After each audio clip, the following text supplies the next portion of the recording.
어저께 스레드에서 어떤 중학생 친구가 글을 올린 거예요. 뭐였지? 타투이스트가 되고 싶은 중학생인데 뭘 준비해야 하냐, 어떤 걸 공부해야 하냐 이런 글을 봐서 이거 좀 말하면 재밌겠는데 싶어가지고 남깁니다. 타투이스트가 되려면 어떻게 하느냐 말고 타투이스트가 될 수 있냐 없냐를 좀 확 볼 수 있는 기준이 있기는 있거든요. 타고난 재능을 가진 친구들과 때려 죽여도 이쪽과는 맞지 않은 친구들이 있단 말이야. 그래서 그거에 대한 이야기를 좀 하면 재밌겠다 싶어서 그래도 오늘은 이 직업과 안 맞는 사람, 못 뛸 사람 말고 진짜 버티면 언젠간 뜨는 애들이 있어요. 그 사람들 유형에 대해서 말을 오늘은 해보면 재밌겠다 싶어서 퇴근해야 되는데 퇴근 안 하고 이러고 있습니다. 무조건 뜨는 친구들의 유형이 일단 저 같은 경우는 일단 타투이스트 그냥 뭐 배워서 하면 되는 거 아니야? 라고 생각하는 바보는 없겠죠? 회사가 아니잖아요?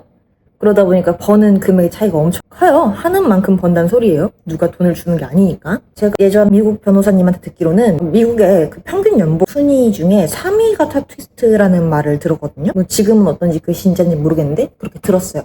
근데 대부분의 타투이스트는 한 달에 30만 원 벌기 힘들거든요. 막 5년씩 해도 특히나 한국에서는 10만 원 넘기기 힘들어요. 그만큼 격차가 어마어마하단 말이에요. 상위는 어떤 직업이든 다 돈을 잘 벌죠. 그래서 이제 어떻게든 버티면 다 되는 유형, 타투이스트로서의 재능을 타고난 사람들 특징을 말을 해볼게요. 일단 저 같은 경우는 타투 하시는 분들 치고는 좀 많이 버는 편에 속합니다. 이게 사람들은 팔로워가 높고 이러면 돈을 훨씬 많이 벌 거라고 생각하는데 조금 다르게 보이는 그런 거랑은 수입이 완전 동일하진 않고요. 제가 조금 그래도 괜찮게 버는 이유는 저는 이 바닥에서는 조금 사실 보기 힘든 유형이긴 하거든요. 이 씬에서는 보기 조금 힘든 유형이 저는 분석과 전략 타입이에요. 저는 원래 그림을 머리로 그리는 사람이란 말이에요. 어릴 때부터 그랬어요. 저는 물론 미술 유치원을 나오긴 했어. 근데 미술 유치원 배워봤자 뭘 배우겠습니까? 미술 유치원을 나오긴 했는데 대회를 나갈 때마다 유치원 때는 상을 탔어. 그런데 초등학교 1학년이 돼가지고 시대회를 나가기 시작한 거예요. 근데 시대회니까 이제 좀 난다 긴다 하는 친구들 다 오겠죠? 근데 내가 연속으로 2번인가 3번인가를 떨어졌어. 떨어졌다는 게 상을 못 탔다는 거겠죠? 거기서 내가 그때 처음 안 거예요.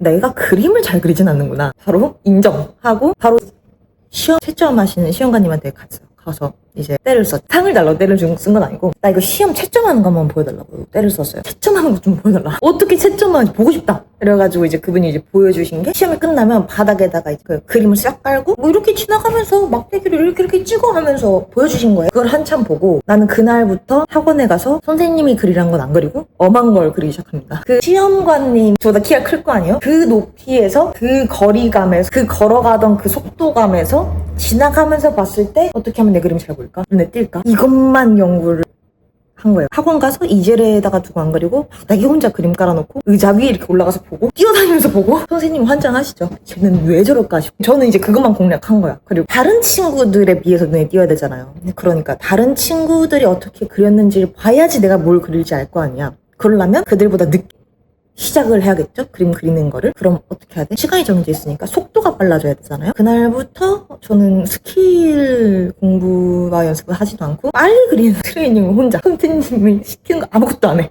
지 혼자 그림을 어떻게 하면 빨리 그릴까만 계속 연구를 하는 거야. 대회 좀 자주 나가긴 했어요. 한 달에 한두 번은 무조건 나갔던 것 같아.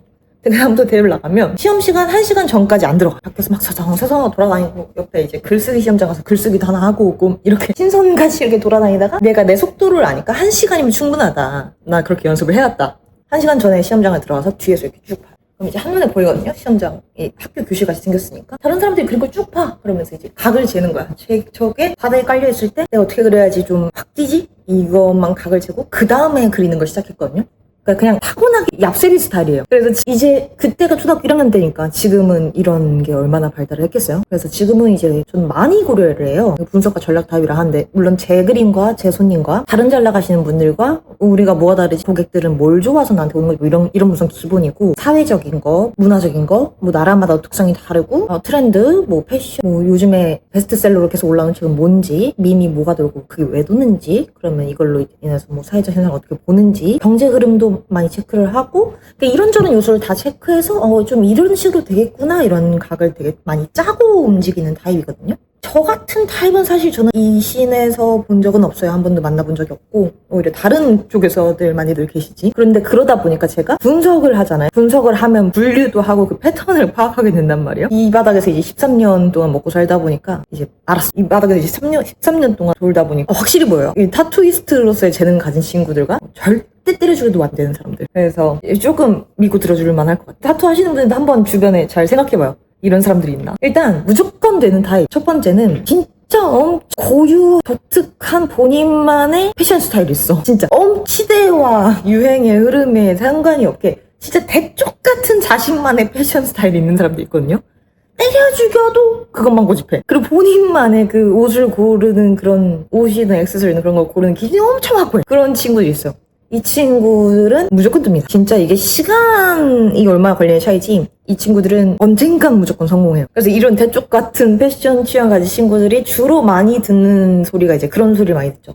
너는 어떻게 그렇게 너 같은 거를 잘 골라서 사? 혹은 그런 건 도대체 어디서 팔길래 사오는 거야? 이런 소리 되게 많이 듣는 친구들이 있거든요. 그런 친구들은 무조건 뜬다. 진짜 시간의 차이일 뿐. 그리고 다른 걸로는 엄청 센스가 좋은 친구들이 있어요. 근데 내가 말하는 센스가 좋다는 게 뭐냐면은 타인에게 대한 센스인데 이게 선물 줄 때 보통 대부분의 사람들은 본인이 좋아하는 거나 요즘 유행하는 거 주거든요. 근데 그런 게 아니라 그 상대방의 취향부터 요즘 생활사, 환경, 요즘 심적 상태, 심지어 이거 선물을 언제 어디서 만나서 줘서 이 친구가 어떻게 들고 가는지까지 다 고려해서 선물을 주는 친구들이 있어요.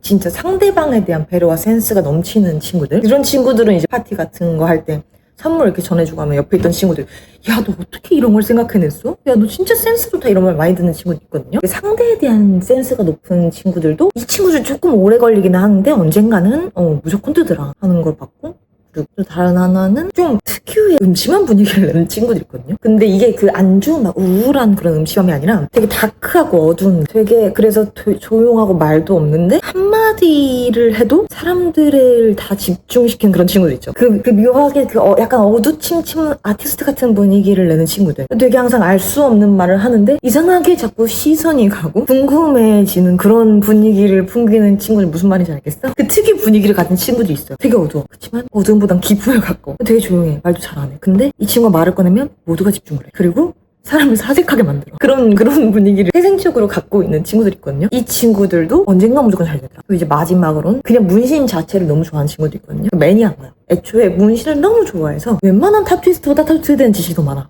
그리고 막 계속 받다 더 이상 자기 몸에 받을 데가 없을 때쯤 타투를 시작하는 친구들이 있어요. 이 친구들은 그냥 원체가 그냥 타투 덕분이 잘 될 수밖에 없죠. 그 친구들도 무조건 잘 됩니다. 문신을 받다 자기가 할 곳이 없어서 지가 받고 싶은 걸 남에게 해주는 지경이 가는 그런 친구들도 무조건 떠요. 그냥 문신 자체를 되게 좋아하는 친구들. 제가 봤을 때 이 4가지 유형, 마케팅을 못하던, 사진을 못 찍던, 그림을 잘 그리건 못 그리건, 스킬이 좋건 안 좋건 다 떠나서 언젠가는 버티면 뜨더라, 버티면 대박이 나더라 하는 4 친구들 유형을 봤어요. 혹시나 주변에 타투를 할까 말까 고민을 하고 있는데 이 4 중에 하나라도 포함이 되는 것 같다 하면은 그 친구한테 한번 야 너 문신 한번 해보는 거 어때? 추천을 한번 해보는 것도 괜찮을 것 같습니다. 나중에 또 시간이 되면 무조건 안 되는 친구들이 더 확실하게 안 되거든요. 그리고 나중에 시간 나면 이것도 한번 찍어보는 걸로 하고 밤 10시에요. 네, 퇴근을 해보십니다. 안녕.